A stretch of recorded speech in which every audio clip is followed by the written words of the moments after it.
네, 안녕하십니까. 우리 김진주 아나운서께서 그 노력과 재능을 가진 사람을 저 차 대표로 하니까 너무 기분이 좋습니다.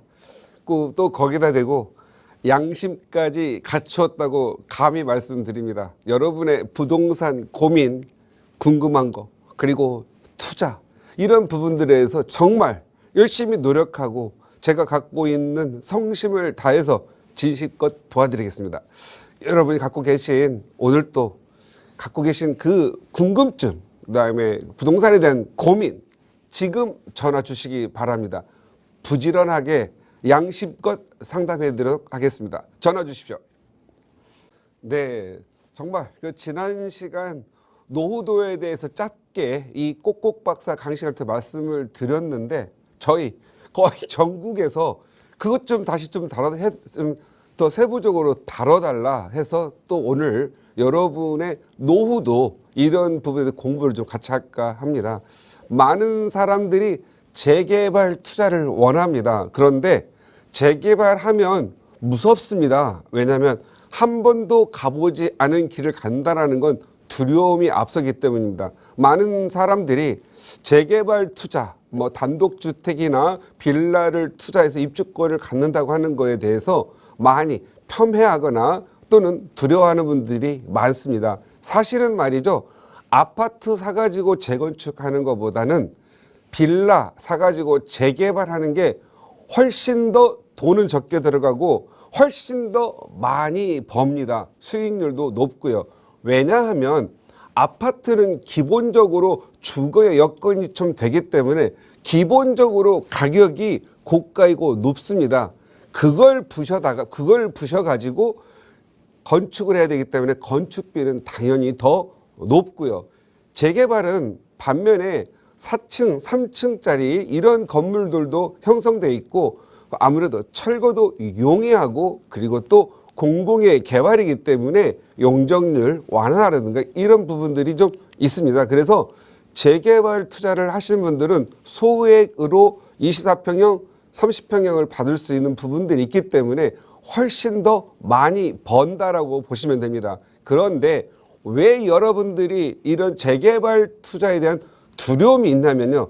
안 해봤고 주변의 사람들 또한 안 해봤기 때문에 안 해본 사람한테 물어보면 모두가 두려움과 공포지요. 그래서 못하게 되는 겁니다. 그리고 재개발 투자를 하려고 했을 땐 항상 조합 인가가 낮거나 아니면 사업 시행인가 관리처분 이런 게 났을 때 할 때는요. 이미 가격이 많이 올라 있기 때문에 목돈이 들어가는 부분이 있습니다. 그래서 이러한 재개발 투자에 대해서 노후도를 제대로 알고 있다라면 예정지에서부터 투자를 해서 조합 인가 때 팔아서 아파트로 가는 방법도 있겠고요. 또 다른 어떤 좀 불안하신 분들, 실력이 없는 초보들 이런 분들은 그냥 사업시 인가 나거나 관리처분해서 목돈 들여서 연끌이 하고 연끌이 대출 받아다가 해서 조금 안전하게 버는 방법도 있습니다. 그래서 우리 여러분 자신이 사는 여러분의 자신을 위한 거라면 있는 돈만큼 하도 됩니다. 하지만 우리 아이들이 중학교, 고등학교, 대학교 다니는 자녀분들이 있는 경우에 이 자녀분들이 취업을 해가지고 돈을 모아서 적금 부어서 아파트 마련하기가 어렵죠. 그만큼 인건비 많이 올랐고 공사비 많이 올랐고 땅값도 많이 올랐고 그리고 프리미엄도 많이 올랐습니다. 특히나 서울에서의 직장 생활해가지고 서울에서 내 집 마련한다라는 건 거의 불가능합니다. 그런데 많은 사람들이 어떻게 내 집 마련하는 거죠? 이렇게 재개발 투자를 해서 아파트 변모하고 그리고 또 여기에서 벌어서 사다리 타기 해서 자기들이 원한 상급지 살기 좋은 곳으로 가는 겁니다. 그래서 여러분들이 오늘 이 시간에는 재개발에서의 노후도를 좀 알고 그 다음에 오늘은 조금 더 첨언해서 재개발 투자의 좀 노하우를 좀 가르쳐 드릴 테니까 우리 시청자님 분들께서 또 요구하면 더 많은 노하우를 가르쳐 드리도록 하겠습니다. 자, 오늘은 제목을 일단 2040년도에 어디 투자해야 되는 중요하겠죠. 2024년도 재개발에 투자하라. 이 재개발 투자는 지금 아파트가 기울면서 아파트가 많이 폭락했고 지금 가격이 보합세죠. 또 아파트 공급을 많이 한다고 하니까 아파트 가격은 좀 안 오를 것 같잖아요. 그러면 아파트가 되어질 지역들이 가격이 오르는 거죠. 싼 지역에서 추가 부담금 좀 내서 아파트 되면 그리고 대규모로 짓고 새로 지어지면 가격이 오르기 때문에 2024년도도 역시 재개발 투자를 하는 게 좋습니다. 돈이 있다고 한다면 재건축 투자를 하면 좋겠지만 재건축은 아직까지 조금 완화됐긴 했지만 재건축 초과이익 환수금이라는 제도도 있고 그리고 원래 가격이 좀 높기 때문에 아무래도 소액으로 적은 돈으로 내 아파트 마련하기에는 재개발이 좋습니다. 특히 자녀분들을 위해서 자녀분들의 장래를 위해서 사과나무를 하나 심어야 된다. 사과나무를 서울에다가 하나 심어두실 분들은 재개발에 도전을 하시기 바랍니다. 반드시 하시기 바랍니다. 만약에 두렵고 무서우면 저를 찾아오셔서 상담 받으시기 바랍니다.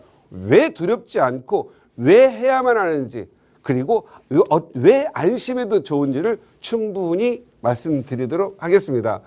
재개발에 투자하고요. 투자하려면 너무나도 중요한 노후도를 알아내야 합니다. 오늘은 노후도 알아내기 후속타를 말씀드리도록 하겠습니다. 그런데 왜 서울을 재개발해야 되는지 한번 말씀드리도록 하겠습니다. 지금 또 이 고장난 시계도 하루에 초침과 분침이 있으면 2번은 맞지 않습니까? 12시간이니까. 그런데 또 이렇게 가격이 올랐다가 상승기를 거쳤다가 내릴 때 고장난 시계 하루에 2번을 맞추는데 7, 8년 만에 한 번씩 맞추는 하락론자들이 또 나타났습니다. 또 하락론자 또 하락한다고 해서 또 광고팔이 하루 돌아다니고 있지요. 그리고 이 사람들이 말하는 논리는 좀 터무니가 항상 없습니다. 그리고 항상 포괄적입니다. 하락이라고 하는 부분은 하락을 하는 지역이 있습니다. 서울 내에서도 내리는 지역이 있고 오르는 지역이 있고 아파트도 오를 아파트 있고 내릴 아파트고 분양도 미분양 아파트가 나올 게 있고 아파트가 경쟁률이 세게 청약이 되는 데도 있죠. 그러한 분석도 아무런 이유도 없이 하락한다, 폭락한다 말하는 그러한 하락론자들의 광고팔이 여러분들은 주의하시기 바랍니다. 그래야만 여러분이 성공합니다. 여러분도 하락한다고 생각하십니까? 아니죠. 하락을 믿고 싶은 게죠. 왜? 내가 집이 없거나 뭔가 서울에 한번 와야 되니까. 그런데 말이죠. 만약에 말이죠. 서울의 아파트들이 하락을 하거나 폭락을 하잖아요. 가격이. 그러면 여러분들이 살 수 있을까요? 아닙니다. 살 수 없습니다. 왜냐하면 이걸 갖고 있는 집주인들이 매도를 하지 않기 때문에 못 삽니다. 이것은 오늘의 이 지금의 순간이 아니라 과거에 IMF 거칠 때도 그래 했고요. 그 다음에 2008년, 9년, 10년 지날 때도 이렇게 보시면은요. 하락이 하면 사업하다 망한 사람들 그리고 어쩌다가 돈이 꼭 필요한 사람들 이런 분들은 어쩌다가 급매 내놓긴 하는데 제가 보는 견해에서는 너무 싸면 자식들한테 증여를 하거나 아니면 계속 가져가는 경우가 있습니다. 2, 3년만 3, 4년만 견디면 되지 하는 마음으로 그렇죠. 왜 그렇죠? 화폐 가치가 하락하고 공사비, 땅값, 인건비 다 오르기 때문에 궁극적으로는 가격이 오를 수밖에 없고 특히 서울이라고 하는 곳은 정말 상상할 수도 없는 수요가 많이 있기 때문입니다. 여러분들이 놀라운 얘기지만 서울은 아직도 자가주택 보유율이 50% 정도밖에 되지 않는다는 거 아셔야 됩니다. 2사람당 1명이 집이 없어요. 그런데 가격이 폭락이 일어날 수 있을까요? 가격이 싸지면 그 누군가가 사서 가게 되는 거거든요. 그래서 제가 보는 견해에서는요. 자가주택 보유율이 65%에서 70%까지 올라갈 경우에는 그때는 보합을 유지하는 시대가 올 걸로 보여집니다. 그런데 그런 시기가 1, 20년 안에 올 것 같지는 않다라는 거죠. 그래서 여러분들은 지금 이렇게 싼 시기에 내 집 마련하시기 바라고요.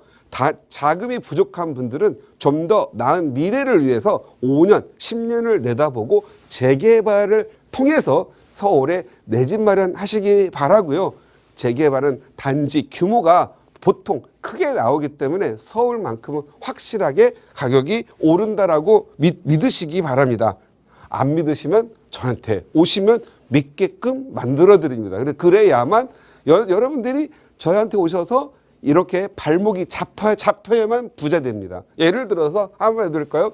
내가 전세를 살거나 월세를 살고 있는데 집주인이 너무 좋아서 집도 잘 고쳐주고 전셋값도 싸잖아요. 그러면 여기에 있는 세입자는 이 집주인이 고마워서가 아니라 이 집이 너무 편해서 계속 살게 됩니다. 그러다 10년 살면 내 집 마련 못하게 되죠. 10년 지나서 가격 안 오른 사례가 없죠. 그런데 집주인이 너무 무섭고 잘 안 고쳐주고 맨날 서로 싸우고 투쟁하다 보면 한마디로 시쳇말로 더러워서 집 삽니다. 더러워서 내 집 사잖아요.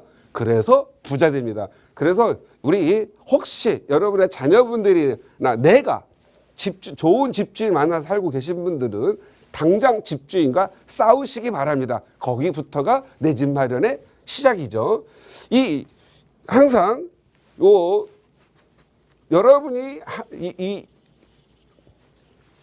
여러분에게 좋은 말 해주고 이런 거보다 발목 잡혀서 어쩔 수 없이 서울에 내 집 마련 하는 분들, 나쁜 전문가 만나가지고 나쁘고 정말 양심 있고 실력 있는 전문가 발목 잡혀서 내 집 마련 하잖아요. 여러분들이 부자 되고 편안하게 사는 겁니다. 이게 여러분들이 못 느끼지만 오늘 이 방송을 보면 또 3년 가면 느끼고 5년 가면 더 느끼고 10년 가면 그때 왜 그래도 내가 내 집 마련 안 했을까 후회하게 됩니다. 지금도 여러분은 내 집 마련 할 수가 있습니다. 서울은 특히나 인구가 줄어들면 들수록 지방의 행정도시는 소멸되어진다면 이 소멸된 인구는 서울로 들어온다라고 꼭 알고 계셔야 됩니다. 그래서 인구가 줄어들수록 서울의 수요는 더 증가한다. 그리고 공급할 땅이 없기 때문에 결국은 택지 개발 못하니까 재개발로밖에 공급할 수밖에 없고 재건축의 공급은 이미 재개발을 통해서 아파트를 만들었기 때문에 공급될 양이 별로 없다. 그래서 재건축을 통해서 공급하는 건 양이 많지가 않습니다. 우리가 보통 기본이죠. 아담 스미스의 보이지 않는 손, 하얀 것은 현재죠. 수요와 공급이 만나면 가격이 형성됩니다. 그런데 지금 서울은 수요가 굉장히 많아서 가격이 올라가야 되거든요. 가격이 올라가야 되는데 왜 가격이 내렸을까요? 첫 번째 이유, 가격이 너무 올랐다. 두 번째 이유가 더 중요하죠. 부동산에 관련 세금 폭탄이 많다. 그 다음 세 번째, 대출 이런 규제가 많아서 내가 사고 싶어도 살 수가 없다. 그래서 경기 침체가 오는 게 당연하다. 요즘 경기가 잘 안 돌아가고 힘들다고 아우성치죠. 많은 요인 중에서 지금 현재 수요를 막기 위해서 규제를 많이 한 거 이 탓도 크다라고 보시면 됩니다. 그래서 과거에는 지금 현재 전 정부죠. 과거도 아니죠. 공급에 신경 쓰는 건 아니고 오히려 재개발, 재건축을 다 해제시켜가지고 그 공급될 물량을 더 없애버렸죠. 그리고 못 사게 살 수 없도록 거의 25번, 26번 규제를 통해서 수요만 없앴습니다. 그래서 거래를 못하게 하는 구조입니다. 거래를 못하니까 결국 누가 힘들어요? 공인중개사님들만 힘든 게 아니고요. 도배장판 하는 분들, 리어카 아니면 이삿짐 센터에서부터 조그마한 소모품 바꾸는 거, 내 집 가꾸게 하는 거, 이 수많은 것들이 다 멈춰졌죠. 그래서 저희 지금 현재 이 부동산을 너무 잡아놔서 경기가 안 돌아가는 부분도 매우 크게 일조하고 있다. 그래서 경기를 살릴 방법을 또 찾겠죠. 어떻게 찾죠? 규제로 억압된 수요. 가격이 이렇게 올라가야 되는데 규제로 억압해서 수요가 없어요. 그러다 보니까 가격이 제자리 치고 있죠. 그래서 이 규제로 억압된 수요가 거래량을 감소시켰고 가격 하락을 촉발시켰죠. 그래서 경기 침체 계속되고 있습니다. 언제까지 될까요? 제가 봤을 때 과거에 보면요. 경기 침체 2, 3년 못 끌어갑니다. 왜? 이게 잘못해가지고 연착륙 못하고 경착륙 되잖아요. 그러면 다시 회복시키는데 너무 많은 노력과 돈이 많이 들어가기 때문에 어떤 형태로든 연착륙을 시키려고 할 겁니다. 연착륙 시키면 어떻게 해야 되죠? 규제를 풀어야죠. 규제를 풀 수밖에 없다. 그렇다면 가격 조절은 어떻게 해야 되죠? 규제를 풀었으니까 조절이 풀어지는 거죠. 그럴 때는 공급이다. 공급을 어떻게 해야 되죠? 필요한 지역에 필요한 양을 공급을 해야 돼요. 그래서 원래는 수요와 공급이 이렇게 돼 있는데 공급을 늘려서 재개발, 재건축을 통해서 공급을 늘립니다. 그러면 가격이 내려가겠죠. 그런데 수요가 규제가 풀리니까 수요가 올라가겠죠. 그러면 다시 또 가격이 P2-가 돼서 요 가격이 조절됩니다. 그래서 시장의 기능을 좀 살릴 거다. 그래서 저는 시장의 기능을 살리기 위해서 제 규제가 풀려야만 한다라고 생각을 하고요. 이러한 서울에 부족한 것을 재개발 공급이 답이다. 그렇다면 재개발 예정지는 어디일까? 이게 가장 중요하죠. 이걸 찾으려면 이거 재개발 옛날에 불과 제가 그 상암동에서 강의할 때만 해도 그때는 동네 전체를 알바생들 불러다가 밤마다 등기부등본도 떼가지고 엑셀로 쳐서 넣어서 그래가지고 동네 지역의 노후도를 계산을 했죠. 그런데 어느 날 갑자기 인터넷에서 발전되다 보니까 이제 색깔로 노후도가 표시가 됐죠. 근데 계산 방법을 모르고 하면은 그냥 눈대충을 하다가 힘들었죠. 요즘은 노후도를 계산해주는 그런 시기가 돼버렸습니다. 그래서 여러분들이 스마트폰 보는 것보다 더 쉽게 계산이 되죠. 어떻게 되는지 봅시다. 자, 여러분들이 이 노후도 계산을 먼저 하기 전에 어떤 지역에서 얼마나 개발 가능성이 있을까? 노후도를 찾기 이전에 1차적으로 해야 될 게 뭐죠?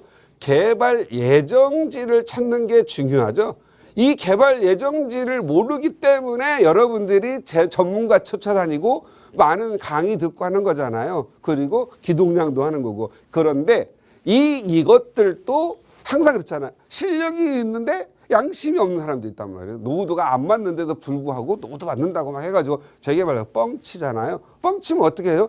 기다려야 돼요. 기다리는 게 몇 년 기다리죠. 보통 제대로 된 지역 가서 재개발하면 10년이면 입주를 하는데 뻥친 데는 가면 25년에서 30년 기다리죠. 그럴 때 어떻게 하죠? 나는 아파트 짓는 거 못 보고 갑니다. 그러니까 여러분들이 이 재개발 예정지를 찾아야 되는데 재개발 예정지를 찾는 방법은 조금 쉽습니다. 이게 뭐 조금 쉽다라는 건 이런 거죠. 한번 볼까요? 예를 들어서 재개발 예정지를 한번 찾아봅시다.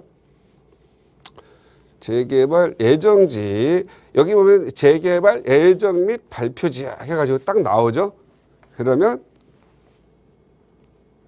딱 보면 이게 지도로 쫙 나옵니다. 재개발 예정지들이 이렇게 나오죠. 이렇게 나옵니다. 이건 지금 현재 여기는 어디냐면 마포역 역세권 개발. 지금 역세권 개발은 작년 2023년 6월 2일 이전에 접수한 데는 구법을 따릅니다. 그래서 용적률도 많이 완화하고 사업성이 매우 좋습니다. 그리고 역세권 개발을 용이하게 해줍니다. 그런데 2024년 6월 1일부터는 서울시가 또 규정을 바꿔가지고 지금은 역세권 개발이 불가능합니다. 역세권이 수익이 많다 보니까 많은 사람이 지금 쫓아다니고 있죠. 그래서 뭐 언효로 일가라든가 효창공원 다 이때 구역이 접수된 지역인데 마포구 역세권 같은 경우 한번 노후도를 계산해 보시죠. 같이 한번 해보겠습니다. 여기 보면은 간단합니다. 그리기 해서 마포 역세권 딱 점을 찍습니다. 한번 동네를 넓게 찍어 볼까요? 찍어서 역세권 개발한다면은 무조건 투자하시기 바랍니다. 절대 실패하지 않습니다. 이렇게 그리기를 해가지고 딱 해놓으면 토지 정보 및 건축 설계 해가지고 얘가 여러분들이 숫자 두드려야 되는데 얘가 스스로 이렇게 계산을 해가지고 이렇게 뭐 물방울이 돼 있죠. 여기는 요것도 참 의미가 아주 좋죠. 한번 보실까요? 요 파란 것은 재개발이 조금 시간이 걸릴 거다. 요 빨간 지역, 빨간 요렇게 생긴 거, 요거 빨간 거, 요런 빨간 것들은 요건 재개발이 좀 빠르니까 투자해도 돼 이런 내용이고요. 요 푸르스름한 건 좀 더 기다려야 돼 이런 거죠. 이런 것들이 이렇게 합산되면 지역의 평균 노후도가 되죠. 지역의 평균 노후도가 맞으면 되는데 이런 부분은 어떻게 계산하느냐? 여러분 계산하기 힘드니까 여기 보시면 건축 정보 가셔서 토지의 적합도, 도시 및 재정비, 정비 사업 검토, 재개발을 할 수 있는지 한번 보시고요. 무조건 일단은 신속 통합 계획으로 한번 알고 싶다. 신속 통합 계획이 되면은요, 모아 타운 역세권 개발 다 됩니다. 그래서 이걸로 딱 계산해 가지고 67%가 넘으면 얘는 무조건 간다. 그래서 역세권 여기 마포역에 있는 3번 출구, 4번 출구에 있는 지역은 노후도가 무려 79.21%가 되는 거예요. 79.21%. 그러면 67%를 초과 달성했죠. 여기는 무조건 재개발이 간다. 이렇게 보시면 될 것 같고요. 오늘 또 시간이 짧습니다. 그래서 다음 시간에도 이 노후도를 가지고 재개발을 좀 더 멋지게 알아보고 쉽게 알아보는 그런 방법을 계속 가르쳐 드릴 테니까요. 여러분들 많은 시청해 주시기 바랍니다. 감사합니다.